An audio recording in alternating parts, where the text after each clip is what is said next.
Le décès de Bernard Tapie, qui, il faut bien le dire, était attendu depuis déjà plusieurs semaines, tant la force avec laquelle il avait combattu son cancer était apparue à tous, ce décès a donné lieu à pléthore de commentaires dithyrambiques, ayant soin d'oublier les parts sombres du personnage, ou en tout cas concédant, si l'on veut, l'aspect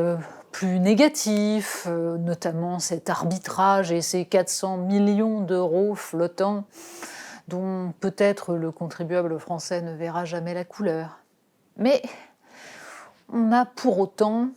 chanté les louanges pendant tout le week-end de l'homme qui, avec gloire, avait combattu le Front National, qui s'était même érigé en mur, en rempart contre le fascisme qui arrivait en France, de même qu'il avait su merveilleusement s'adresser à cette jeunesse de banlieue qui, à l'époque, était méprisée, victime du racisme. Bref, une sorte de légende dorée qui a l'air d'oublier un petit peu ce qu'incarne en fait Bernard Tapie dans l'histoire française récente. Ce n'est pas l'homme qu'il s'agit d'analyser, mais bien l'époque en ce qu'elle permet à Bernard Tapie de devenir un phénomène politique. Et c'est bien grâce à François Mitterrand que tout cela est rendu possible, un François Mitterrand qui, bien qu'élu par un peuple de gauche enthousiaste, a été celui qui a permis la dérégulation financière, l'adaptation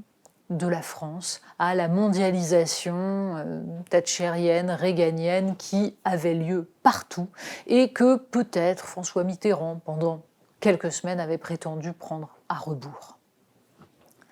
Les années Bernard Tapie, ce sont les années fric. Ce sont les années 80 qui transforment officiellement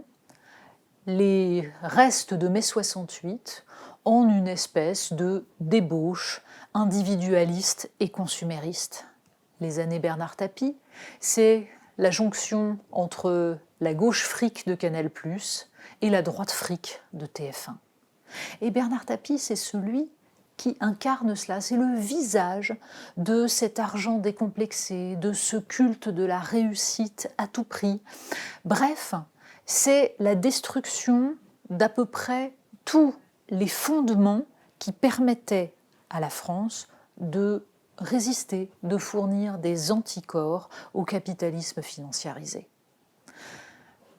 La lutte contre le Rassemblement national, la capacité à écouter les jeunes de banlieue, à leur plaire même, ce n'est que l'habillage. C'est justement l'aspect moralisateur, la façon dont on va construire un camp du bien qui permet absolument toutes les dérives. Alors, on peut reconnaître à Bernard Tapie son énergie extraordinaire, on peut lui reconnaître une volonté farouche, une intelligence des situations, la façon, par exemple, dont il a compris, à rebours de beaucoup d'autres, ce qu'était le mouvement des Gilets jaunes et dont il a su lui offrir, à sa manière, un moyen d'exister. Mais derrière cette intuition absolument indéniable, derrière cette capacité à sentir ce qu'est le peuple dans sa dimension sociologique, il y a bien cette